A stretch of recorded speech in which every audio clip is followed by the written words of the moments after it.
nosso companheiro Fernando Horta, professor historiador. Seja bem-vindo. Como vai, Fernando Horta? Tudo bom? Tudo bom, André? Me escuta direitinho? Direitinho. Ótimo. Um grande abraço para você, um beijo para quem está nos assistindo. Dia 7, o primeiro dia depois do dia de Reis, né, André? As coisas começam a se organizar e já de imediato o ministro da Fazenda parece que perdeu as férias. A confusão com o dólar fez o presidente Lula pedir para o Haddad voltar a Brasília.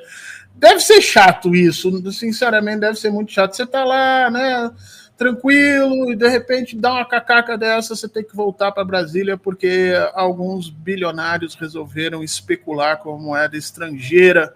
E como a gente tem um sistema de controle de câmbio, vamos dizer assim, semi-organizado, porque a gente pode intervir, mas não é sempre, né? A gente não deixa o câmbio flutuar como bem quer, o Banco Central intervém em alguns momentos. O ministro da Fazenda foi chamado pelo presidente para explicar, olha, que negócio é esse? Por que o dólar está subindo desse jeito?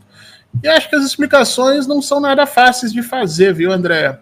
E de alguma maneira eu ficaria possesso se tivesse que voltar das férias por conta de uns bilionários. Ministro Haddad, taxa esses caras, né? Devolve aí a pancada, já que eles lhe tiraram das férias, taxa esses caras, né? Para começarem a pagar mais imposto e não com essa quantidade de dinheiro livre que eles ficam para especular.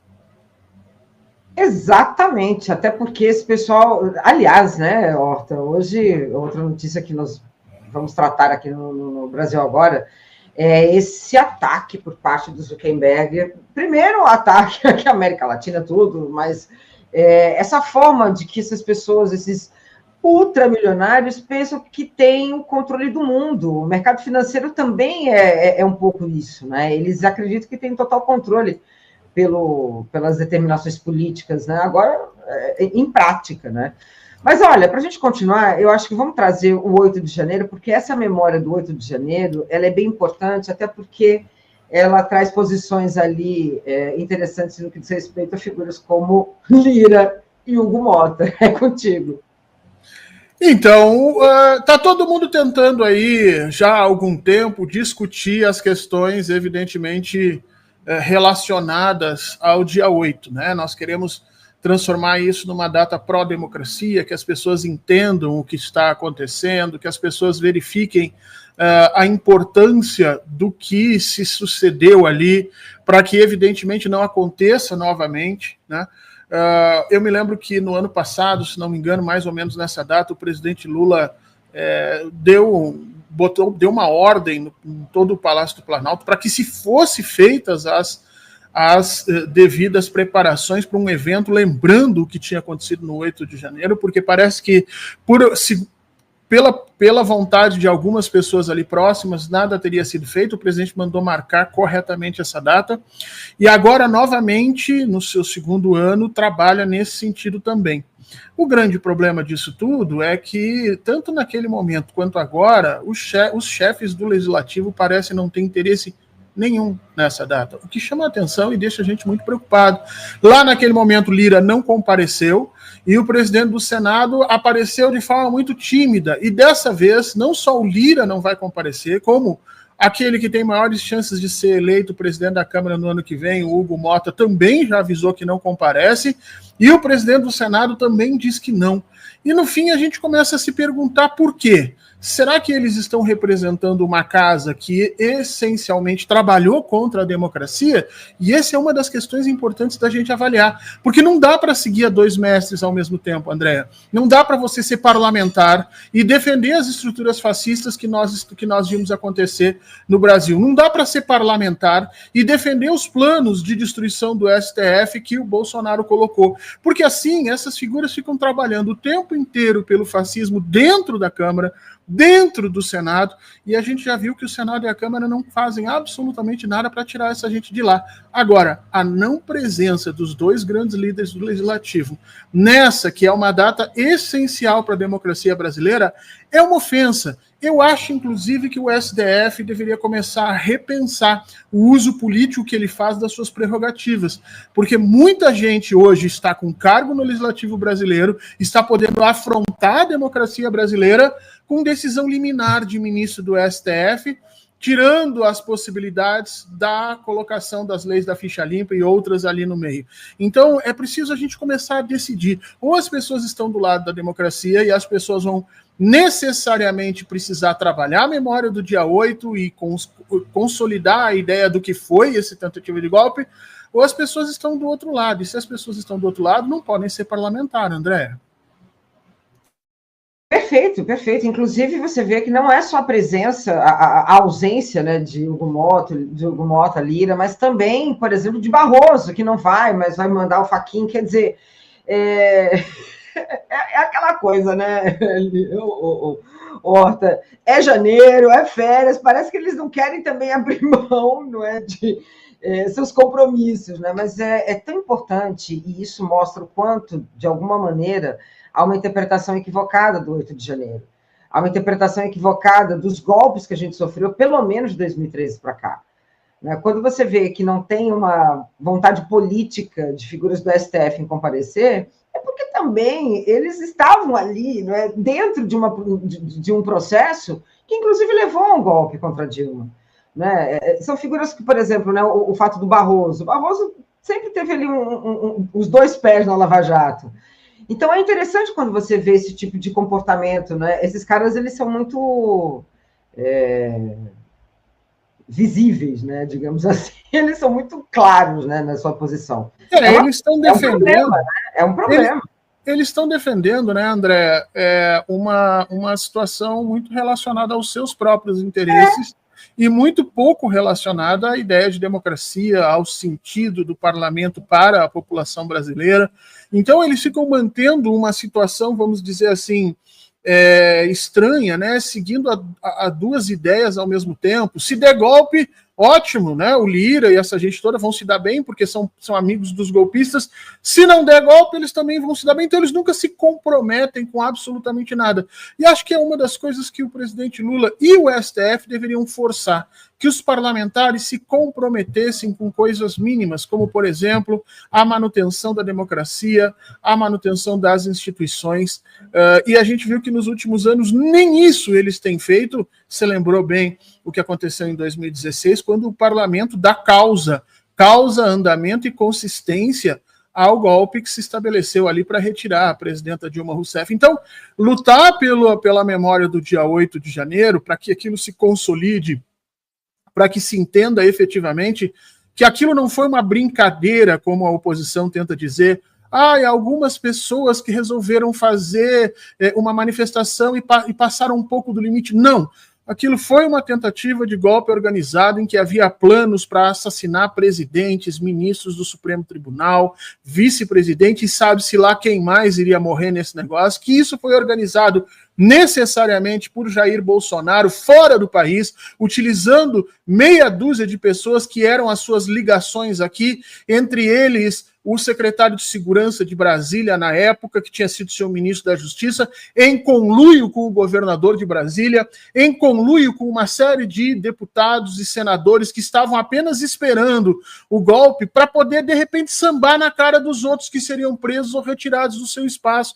É importante a gente dizer isso, repetir isso, mostrar isso o máximo possível, agora, inclusive, com as evidências que vêm das investigações da Polícia Federal. Porque se a gente não faz, André, daqui a pouco vai se chegar à conclusão que ali era uma luta pela democracia, como o exército tenta fazer. Daqui a pouco vão dizer, não, aquela gente estava tentando lutar por mais democracia. E nós vamos ter problemas na hora de entender isso no futuro. E aí, vamos lembrar uma coisa importante, né? Que ainda estamos aqui, como diz o título do filme. E se estamos aqui, é porque o golpe deu errado, sabe, André? Porque se o golpe tivesse dado certo, alguns de nós, nesse momento, estariam presos. Eu não duvido que eu estaria na quinta, sexta leva, porque estou em Brasília, não porque eu seja importante, mas porque estou em Brasília e empenhei minha voz ao longo de todo o período Bolsonaro contra os absurdos que ele cometeu. Então, não demoraria muito para aparecer alguém aqui e me colocar lá dentro. Eu só espero que me colocassem na cadeia próximo de gente legal, entendeu, André? Também, Horta, né? Eu queria ficar com um pessoal legal, porque com gente chata na cela aí fica... Não dá. Eu também acho que eu não estaria aqui também. Eu também acredito que eu não estaria por aqui e odiaria ficar numa cela com, né, enfim, com os golpistas do 8 de janeiro, né? Esses eu não quero. Imagina, não dá. Mas é interessante o que você traz, Horta, porque há uma relativização história. A gente lida, infelizmente, né, com uma construção de que a história pode ser vista de acordo com os interesses específicos de alguns grupos. A gente passou por isso, né? A gente viu o quanto a educação foi criminalizada com escola sem partido, a gente viu o quanto a educação foi, a ciência foi, né? Hoje, por exemplo, é dia do leitor. Falar de leitura para bolsonarista é quase que uma ofensa, porque passa por aí. Mas essa negação da história, do conhecimento, ela é fundamental para a extrema-direita. Não é à toa que a gente tem figuras absurdas que estão ganhando o pleito, né? Vários, inclusive. E não é à toa que a gente tem hoje uma péssima representação, né, na Câmara, tanto no Congresso quanto, né, nas câmaras municipais, em decorrência desse tipo de pensamento e atitude de uma extrema-direita ignorante, de uma extrema-direita que não tem compromisso algum com a verdade, com a história e com o povo brasileiro, né? Pois é, na realidade, para quem não estuda história, né, André, para quem não estuda história, fica parecendo que o passado é sempre o mesmo, e não é. A gente luta o tempo inteiro pelo passado, a gente luta para que as pessoas compreendam o que aconteceu. E, obviamente, há inúmeras interpretações que podem ser feitas, algumas mais próximas da empiria que a gente consegue recuperar do passado, né? Outras mais distantes, para as pessoas poderem entender isso. Claro que vai ter gente que vai dizer que o Brasil não foi descoberto em 1500, que foi descoberto, sei lá, 3.000 anos antes, 2.000 anos depois, sei lá. As pessoas podem dizer o que vier na sua cabeça. Não necessariamente essa interpretação é que vai perdurar. Agora, a luta pelo passado é que nos garante que no presente nós vamos ter uma coesão social, um grupo de ideias, um sentido próprio, minimamente consolidado para que a gente possa se chamar de sociedade, né? Se a gente começar a rediscutir absolutamente tudo o que vem, dizendo que 64 não houve, que não houve tortura, que isso é uma grande bobagem, daqui a pouco a gente vai chancelar o golpe agora contra a Dilma e depois a tentativa de golpe no dia 8, e quem sabe daqui a mais 1 ano, 2 anos, outra tentativa de golpe, e no fim a gente nunca consegue efetivamente entender o que nos trouxe até aqui e quais os interesses políticos que manejam esses sentidos do passado e contra os quais a gente precisa lutar. Infelizmente, essa, como você falou, é uma das ferramentas dessa direita no mundo inteiro, não é só aqui não. Tá? Na Itália você reconstrói a história italiana para mostrar como os antigos, né, romanos deram causa a um império maravilhoso. Então, na Alemanha você reconstruiu, no Japão você reconstrói. A luta pelo passado é importante, por isso que o presidente Lula, de forma muito correta, botou o pé e disse, olha, vamos fazer eventos lembrando o dia 8. O grande problema, Andréa, é que ao mesmo tempo que ele fez isso, vamos lembrar que no mesmo ano, chegou lá em março, e ele proibiu que se fizesse atos em memória às pessoas que tinham sido mortas e torturadas pela ditadura, né? Então, aí a gente percebe que o presidente Lula, vamos dizer assim, dá uma martelada no ferro e outra na ferradura, né, para tentar construir esse princípio de legalidade. Eu, como historiador, acho que não deveria ser feito assim. Deveríamos, sim, entregar a memória àqueles que trabalham oficiosamente por isso, que são os historiadores que fazem esse processo e, a partir daí, construir a sociedade em cima dessas condições. Mas isso é sempre uma luta, e não ter os presidentes da Câmara e do Senado envolvidos nessa luta coloca mais peso sobre o STF, mais problemas para o STF resolver e mais peso sobre o presidente Lula. Eu gostaria muito de saber o que Alexandre de Moraes, Gilmar Mendes e Flávio Dino pensam da negativa de Lira, de Hugo Mota e do Pacheco de não irem nesses atos. Eu gostaria muito de ouvi-los, mas certamente eles não vão falar. E como essa ausência, ela é ensurdecedora, né? Porque, assim, ela causa um barulho que é absurdo, né?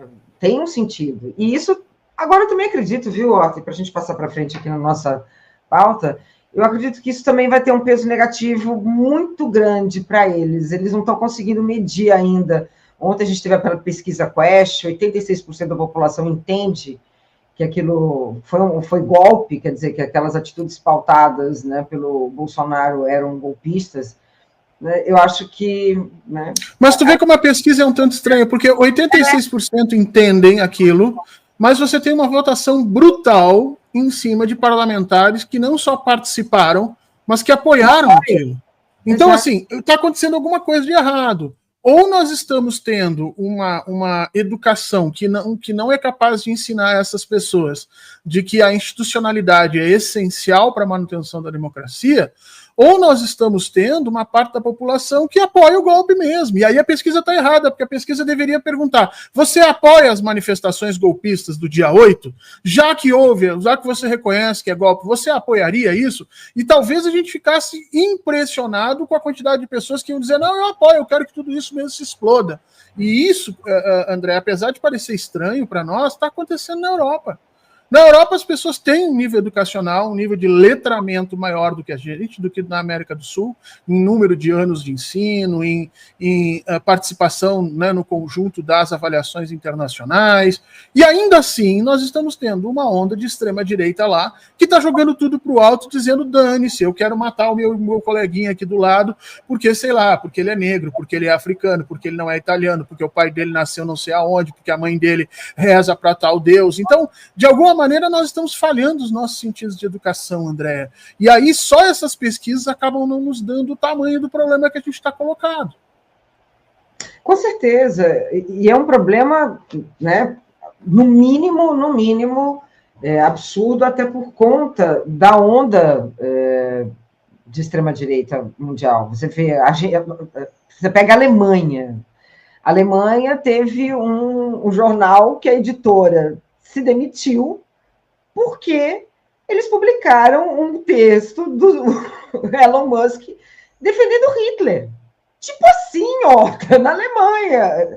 É isso que está acontecendo. Né? É uma Argentina com Milei de extrema-direita, em que você tem uma imprensa tradicional aqui brasileira defendendo as suas atitudes como: não, tudo bem. Só não fala que ela vai fechar os museus, né, o Museu dos Direitos Humanos, o museu que é relacionado à ditadura militar. Não, a economia está ótima, né, para o grupo da extrema-direita. Né? E essa extrema-direita é quem? É o mercado financeiro, de alguma forma. E aí a gente entra naquele outro assunto que você tocou antes, né, André?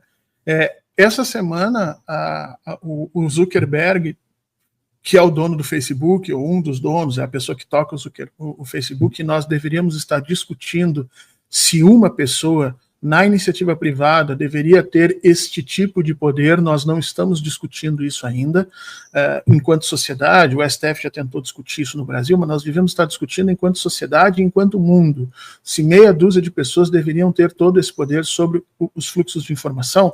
Mas veja, o Zuckerberg veio a público e declarou que a Meta, ou seja, todos os canais de Meta, sejam as suas plataformas de mensagem instantânea, como o WhatsApp, sejam as suas redes sociais, como o Facebook, ou o próprio Thread, né? Todas as plataformas da Meta vão deixar de avaliar e discutir as questões de fake news. Eles não vão mais discutir isso. Ou seja, a relação Trump, Elon Musk e agora Mark Zuckerberg decidiram que não há diferença no valor da informação entre coisas verdadeiras e coisas mentirosas, né? Então vai parar com essa checagem de fatos. Isso significa que fora do Brasil, dentro das plataformas desses caras, a mentira está livre, está liberada. E a gente sabe que quando isso acontece, a extrema-direita ganha espaço. Ao mesmo tempo, Andréa, no Brasil, alguns parlamentares, incluindo o ex-presidente inelegível e com um pé na papuda Jair Bolsonaro, já começaram a atacar, por exemplo, o IBGE. Por quê? Porque o IBGE é uma das últimas fronteiras contra essa desinformação e esse absurdo. né? Então veja que esse é um sistema organizado que está sendo feito em nível mundial. Não é mais uma coisa pequenininha aqui e acolá. Organizado por figuras desse nível de controle de recursos, como Elon Musk e Mark Zuckerberg, e desse nível de vilania como Donald Trump. A questão é saber agora se as nossas defesas, que ficam grande medida na mão do STF e com um protagonismo muito grande do Alexandre de Moraes, terão condições de se colocar contra esse tipo de absurdo, porque o ano de 2025 se avizinha como um ano de mentira, de fake news e de ataque às democracias. Será que a gente vai conseguir sobreviver a esse tipo de coisa? Será que vamos conseguir criar circuitos de informação suficientemente informados e capazes de se opor a isso? Para isso a gente precisaria de uma relação mais próxima entre educação, cultura, telecomunicações, e eu não vejo isso, não vejo essa articulação no governo Lula. Pois é, eu não entendo também. Em algum momento parece que o governo não consegue perceber a gravidade desse momento, porque a sensação é de que, não, a situação foi apaziguada, vencemos o 8 de janeiro, Lula ganhou. Não! Não é? Não! Não, o governo é muito reativo, André, e reativo com uma taxa de tempo de reação muito longa, inclusive. O governo não está conseguindo ser propositivo e antecipar os problemas. Por exemplo, essa questão dos fluxos de informação está antecipada. Com essa decisão do Mark Zuckerberg, ele está lançando guerra às democracias em todo lugar do mundo, especialmente as democracias no sul global, que são ou que não são soberanas em termos de tecnologia, porque nós não somos soberanos em termos de tecnologia, a gente depende da tecnologia dos outros países. E quando ele toma essa atitude, certamente com costas, né, encostado, ou seja, apoiado no Elon Musk e no Donald Trump, ele está declarando guerra a nós, ou seja, nós podemos entrar nos próximos 2 anos, se eles derem conta desses planos que eles estão colocando aí, nós podemos entrar nos próximos 2 anos em um cenário para a eleição de 2026 completamente caótico e incontrolável. E não vai ter regra de STF, não vai ter decisão de Alexandre de Moraes que vai conseguir segurar isso. Então, ou a gente se prepara para isso agora, ou a gente controla essas questões agora, ou daqui a um ano isso vai se tornar completamente incontrolável e nós vamos ter gente morrendo de novo, como nós tivemos na eleição do Bolsonaro. Vai ter gente saindo de casa para matar o outro na noite do aniversário. A gente viu isso acontecer. Isso com uma nesga, um pedacinho de possibilidade de trabalhar essas questões de fake news que eles tinham naquele momento. Vai piorar. O Mark Zuckerberg devia pagar por isso no Brasil. Já faz um tempo, André, que eu defendo que essas leis contra fake news no Brasil, inclusive os projetos que estavam tentando ser colocados aqui, eram inefetivos e ineficazes. O que nós precisamos controlar é o capitalismo de plataforma. Isso sim, nós precisamos controlar o capitalismo digital e não necessariamente as big techs ou essa rede ou aquela outra, porque a gente não sabe nem qual é a rede que vai estar funcionando na época da eleição, com qual tecnologia, com qual tipo de organização. Nós precisamos organizar e regular o capitalismo digital, que no momento corre solto e parece que se afasta da democracia e se aproxima desses momentos, dessas estruturas totalitárias. E é interessante porque na semana passada eu estava fazendo aqui o Brasil Agora com o Vassoleri e falávamos sobre a Europa por conta da guerra da Ucrânia, enfim, toda a questão ali geopolítica. E logo depois eu peguei uma matéria que já falava que em 2050 não haverá nenhuma economia europeia, olha lá, hein? 2050, nenhuma economia europeia estará entre as 10 mais do mundo. E é interessante porque isso conversa com essa atitude do Zuckerberg, porque ele ataca a América Latina e regulações europeias. Tem uma força imperialista aí gritando, né? E o Trump vai liderar literalmente, como você mesmo disse, né, Otto? Eu não gosto de usar aqui, André, o termo imperialismo, porque tanto Donald Trump, quanto o Elon Musk, quanto o Mark Zuckerberg são contra esse establishment de poder que nós tínhamos nos Estados Unidos. Vamos entender como é que funciona. O poder dos Estados Unidos surge a partir da Segunda Guerra Mundial, com um conglomerado industrial militar que trabalha a questão da tecnologia como acessória ao processo de produção material. Então, o que a gente tem ali? A gente tem a Ford, a gente tem a GM, a gente tem a General Electric, que produzia eletrodomésticos, nós temos as empresas de petróleo. Essas empresas consolidaram uma estrutura de poder capitalista no pós-Segunda Guerra que ficou muito claro, muito estabelecido até os anos 90, sem serem molestadas. A gente olhava as 10 maiores empresas do mundo, ali eram petróleo, a parte financeira, alguma partezinha, e a gente tinha Ford, General Motors, eram empresas de produção. O que o Elon Musk e o Mark Zuckerberg representam é uma ruptura desse padrão. Né? Eles construíram um conjunto de empresas que não produzem absolutamente nada em termos materiais, que controlam os fluxos de informação e que controlam basicamente hoje toda a estrutura de comunicação do mundo. Então, eu não sei se o termo imperialismo, como a gente entendia lá, vindo do Lenin no século XIX, continua se mantendo, porque eu acho que o que eles estão fazendo é uma transformação brutal do cenário. Eu não discuto que eles defendem, sim, que obviamente o controle que eles fazem sobre esses sentidos de comunicação vão lhes render poder e eles vão intervir nos outros países. Mas eu não acho que eles trabalham pela bandeira norte-americana como se trabalhou no final da Segunda Guerra. Acho que é uma forma nova nesses movimentos. Eles querem destruir essas empresas nos Estados Unidos ou diminuir o poder delas, tanto quanto eles querem desregular a Europa, tanto quanto eles querem aproveitar os mercados e o controle sobre as informações na América Latina e, obviamente, na Ásia. Né? Mas não é mais aquele imperialismo de século XX, início do século XX, segunda metade do século XX que a gente viu nessas últimas grandes empresas. Então, há uma forma diferente de tratar todo esse poder contra o qual a gente deveria estar se protegendo. E aí que vem o problema, André, porque a gente não está preparado para essa nova forma de imperialismo.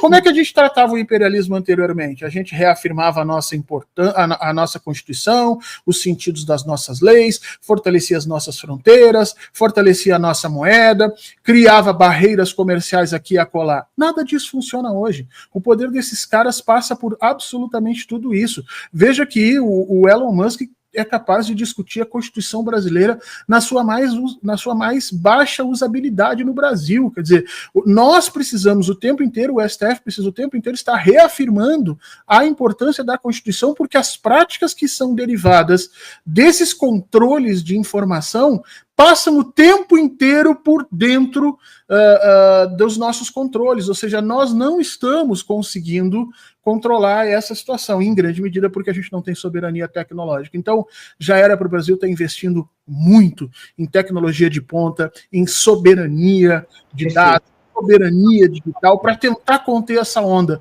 E eu levei muito medo depois que eu li essa notícia do Zuckerberg, André, porque eu não sei se vai dar tempo. Quando a gente se tocar o que precisa fazer, talvez a onda já tenha passado e a gente não tenha muito mais como voltar atrás. Quando eu li, a sensação foi essa, da distância que nós estamos para tentar qualquer tipo de defesa. A gente nem sabe para onde ir, o que a gente pode fazer. Não, só para você ter uma ideia, o Elon Musk, ele quase criou uma rebelião no norte do país. Porque como o acesso à internet no norte é algo muito precário, especialmente ali próxima à região do leito do Rio Amazonas, por conta da necessidade que nós temos de proteger a mata, muitas vezes nós não temos interesses de empresas de colocar sinais de internet naquela região. Então o que o Elon Musk fez? Foi lá e colocou prioritariamente o sinal dos seus satélites de órbita baixa para o acesso da região norte. Eu tenho muitos amigos na região norte e todos eles me disseram: Fernando, o acesso melhorou muito.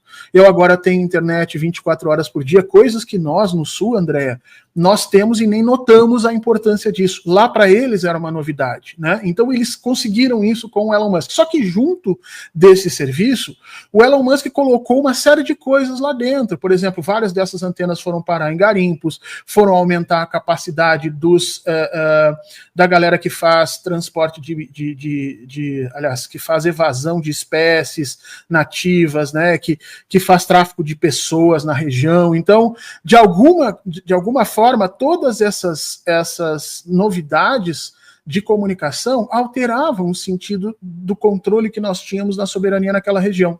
E aí o STF se deu conta disso, o Brasil se deu conta disso, e eles ameaçaram o Elon Musk, dizendo: olha, nós não vai ficar assim, nós não vamos deixar você tomar conta de todo esse espaço.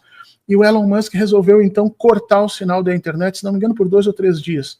E mandou um aviso para todo mundo dizendo que estava fazendo isso porque o governo brasileiro estava cobrando coisas assim. Gente, a região norte entrou quase em pé de guerra contra o governo.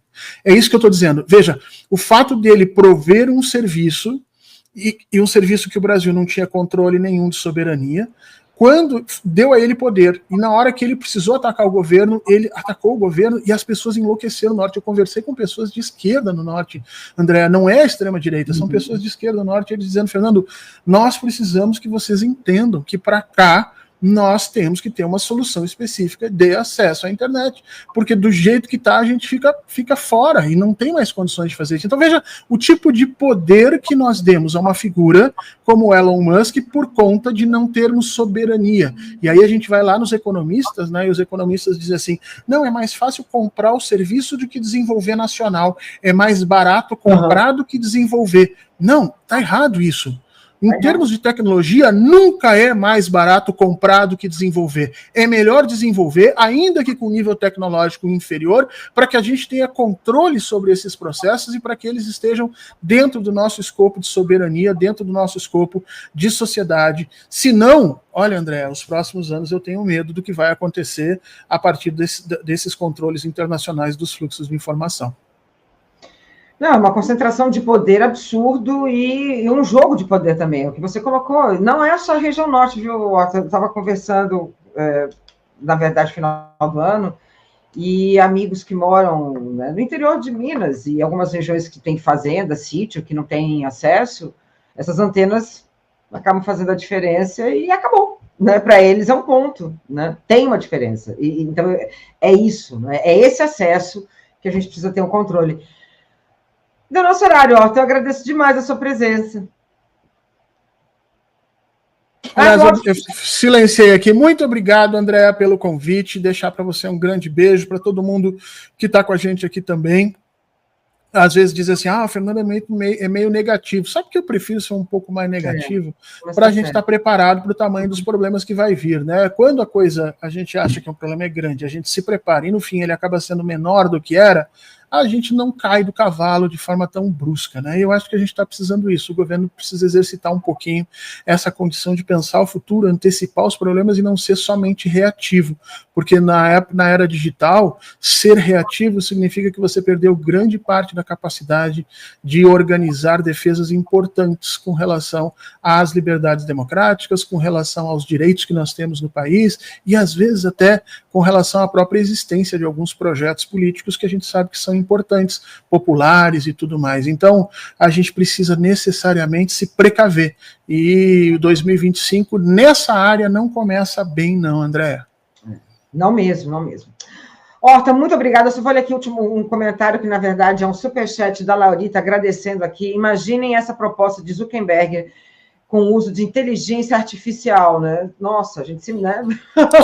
Que é o grande problema, porque você abre agora a possibilidade para que todas as outras ferramentas de fake news, né? A gente chama de miscommunication, né? Ou seja, essa comunicação errada que a gente faz, agora ele simplesmente abriu a porta para toda essa gente.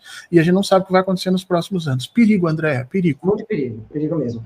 Horta, querido, muitíssimo obrigado e até a próxima. Até logo.